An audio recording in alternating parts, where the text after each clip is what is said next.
గం గణపతయే నమః. హరిః ఓం.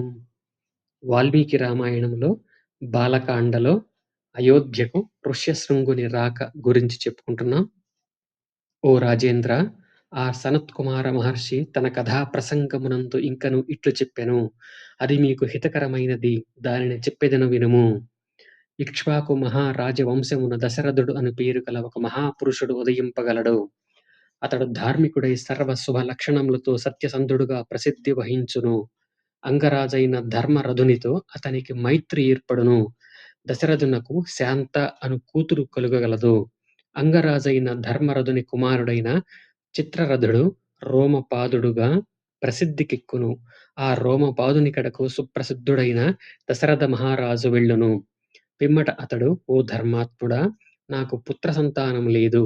నాకు సంతాన ప్రాప్తికిని వంశాభివృద్ధికిని శాంత భర్తయైన ఋష్యశృంగుడు మీ అనుమతి అయినచో నా కొరకై యజ్ఞమును ఆచరించును అని రోమపాదునితో పలుకును. దశరథ మహారాజు పలికిన ఆ వాక్యములు విని ఉదార గుణము గల ఆ రోమపాదుడు మనస్సులో తర్కించుకొనిన పిమ్మట దశరథునకు పుత్రప్రాప్తికై పుత్రకామేష్టి యజ్ఞమును నిర్వహింప సమర్థుడగు ఋష్యశృంగుని ఆయన కడక పంపించును. దశరథుడు మనస్తాపము తీరిన వాడై ఆ బ్రాహ్మణోత్తముని వెంటబెట్టుకుని వచ్చి సంతోషముతో మనస్ఫూర్తిగా ఆ యజ్ఞమును ఆచరించును. యజ్ఞము చేయగోరిన వాడును ధర్మజ్ఞుడు అయిన ఆ దశరథ మహారాజు ద్విజోత్తముడైన ఆ ఋష్యశృంగునకు దోసిలొగ్గి నమస్కరించి యజ్ఞ నిర్వహణకును తత్ఫలితముగా తనకు పుత్రలాభము స్వర్గప్రాప్తి కలుగుటకును ఆయనను కోరుకొనును. ఆ మహారాజు ఆ విప్రోత్తముని సహాయముతో యజ్ఞమును నిర్వహించడం ద్వారా తన కోరికలను ఈడేర్చుకొనును. ఆయనకు అమిత పరాక్రమశాలురైన నలుగురు కుమారులు కలుగుదురు. వారు వంశ ప్రతిష్ఠను ఇనుమడింపజేయుదురు. అన్ని లోకముల యందును వారు ఖ్యాతి వహింతురు. మహర్షులలో శ్రేష్ఠుడు, పూజ్యుడు, సర్వసమర్థుడు అయిన సనత్కుమార మహర్షి పూర్వకాలమున కృతయుగమునందు ఈ కథను తెలిపియుండెను.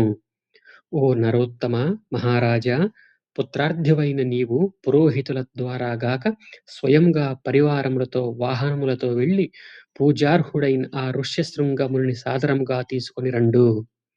సుమంత్రుడు తెలిపిన ఈ కథను విని వశిష్ఠుని అనుమతిని గైకొని దశరథ మహారాజు రాణులతో అమాత్యులతో గూడి ఋష్యశృంగుడు ఉన్న రోమపాద నగరమునకు బయలుదేరెను. వన దృశ్యములను నదీ తీరములను తిన్నగా దర్శించుచు క్రమముగా ఆ మహారాజు మునిపుంగవుడున్న ప్రదేశమునకు చేరెను. రోమపాద నగరమునకు చేరిన దశరథుడు ద్విజోత్తముడును విభండకుని కుమారుడును అగ్నివలె తేజశ్శాలి అయిన ఋష్యశృంగుని రోమపాదుని సమీపమున ఉండగా చూచెను.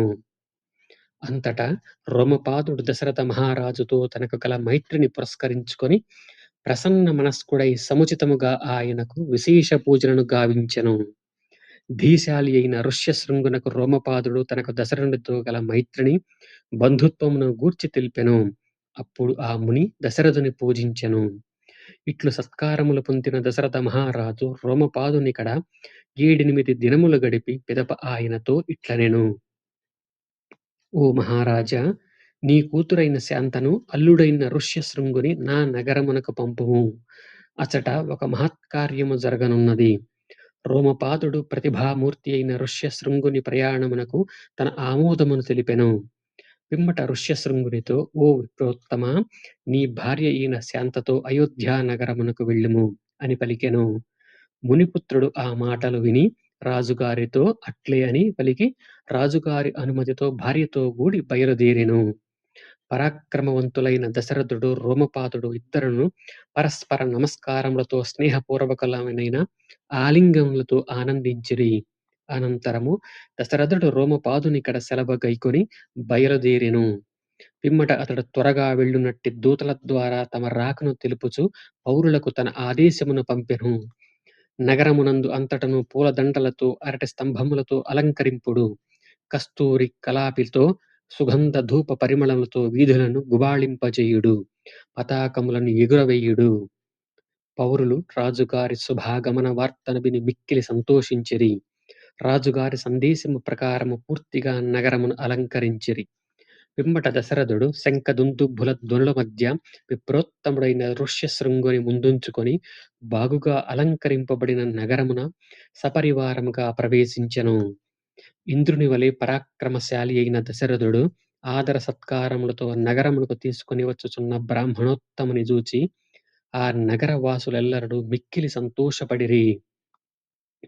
దశరథుడు ఋష్యశృంగుని తన అంతఃపురమునకు తీసుకొని వచ్చి శాస్త్రోక్తముగా పూజించెను. ఇంకను ఆయన రాకతో తాను కృతార్థుడైనట్లు తలంచెను.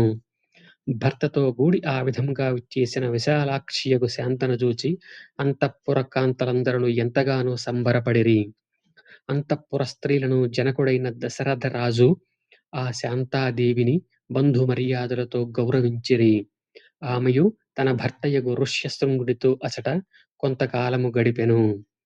ఋష్యశృంగుడు అయోధ్యకు వచ్చిన పిమ్మట చాలా కాలమునకు మనోహరమైన ఒకానొక వసంత ఋతు ప్రారంభమైన చైత్రశుద్ధ పౌర్ణమి నాడు దశరథ మహారాజు అశ్వమేధ యాగమును ప్రారంభించుటకై సంకల్పించెను. పిమ్మట దశరథ మహారాజు దివ్య తేజశ్శాలి అయిన ఋష్యశృంగ మహామునికి శిరసా ప్రణమిల్లి ఆయన అనుగ్రహమును పొందెను. పుత్ర సంతాన ప్రాప్తి ద్వారా వంశాభివృద్ధి కొరకై చెయ్యబడు యజ్ఞమునకు ప్రధాన ఋత్విజునిగా ఉండుటకై ఆయనను అభ్యర్థించెను. ఋత్విజునుగా అభ్యర్థింపబడిన ఋష్యశృంగుడు అందులకు సమ్మతించి యజ్ఞ ద్రవ్యములను సిద్ధము చేయుచుండు యాగాశ్వమును విడిచిపెట్టుడు అని రాజుతో పలికెను. అంతట దశరథుడు మంత్రి ముఖ్యుడైన సుమంత్రుని ఇట్లు ఆదేశించెను. సుమంత్ర, వేద పండితులను ఋత్విజులను అయిన సుయజ్ఞుని, వామదేవుని, జాబాలిని, కాశ్యపుని, పురోహితుడైన వశిష్ఠుని, అట్లే తదితర ద్విజోత్తముల శీఘ్రముగా వెంటగుని రమ్ము అని. అనంతరము శీఘ్రగమనుడైన సుమంత్రుడు త్వరగా వెళ్ళి వేద పారంగతులైన ఆ బ్రాహ్మణోత్తములను అందరినీ వెంటబెట్టుకుని వచ్చెను. ధర్మాత్ముడైన దశరథ మహారాజు వారిని పూజించి ధర్మార్థ సాధనకు ఉపయుక్తములగు మధుర వచనములను పలికెను. పుత్రుల కొరకై తపనతో తహతహలాడుచున్న నాకు మనశ్శాంతియే కరువైనది. అందులకై అశ్వమేధ యాగమును చేయుటకు సంకల్పించితిని. ఆ యజ్ఞమును విధి విధానముగా చేయగోరుచున్నాను. ఋష్యశృంగుని ప్రభావము చేత నా కోరికలు సిద్ధించును.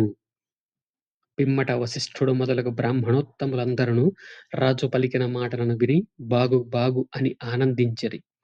ఋష్యశృంగుడు మొదలగు విప్రులు రాజుగారితో యాగమునకు అవసరమైన వస్తువులను తెప్పింపుడు, యజ్ఞాశ్వమును విడిచిపెట్టుడు, పుత్ర ప్రాప్తికై అశ్వమేధ యాగమును చెయ్యవలెనను సత్సంకల్పం నీకు కలిగినందువలన అమిత పరాక్రమశాలురైన నలుగురు కుమారులను నీవు పొందగలవు అని సాదరముగా పలికిరి.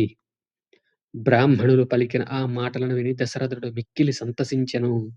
పిమ్మట మహారాజు ఆనందముతో మంత్రులను ఉద్దేశించి ఈ శుభవచనములను పలికెను. గురువుల ఆదేశానుసారము యజ్ఞ సామాగ్రిని తెప్పింపుడు. నలుగురు ఋత్విజులు ముందు సాగిపోవుచుండగా సమర్థులైన 400 మంది యోధుల రక్షణలో యజ్ఞ హయమును విడిచిపెట్టుడు. సరయూ నదికి ఉత్తర తీరమున యజ్ఞభూమిని సిద్ధపరచుడు.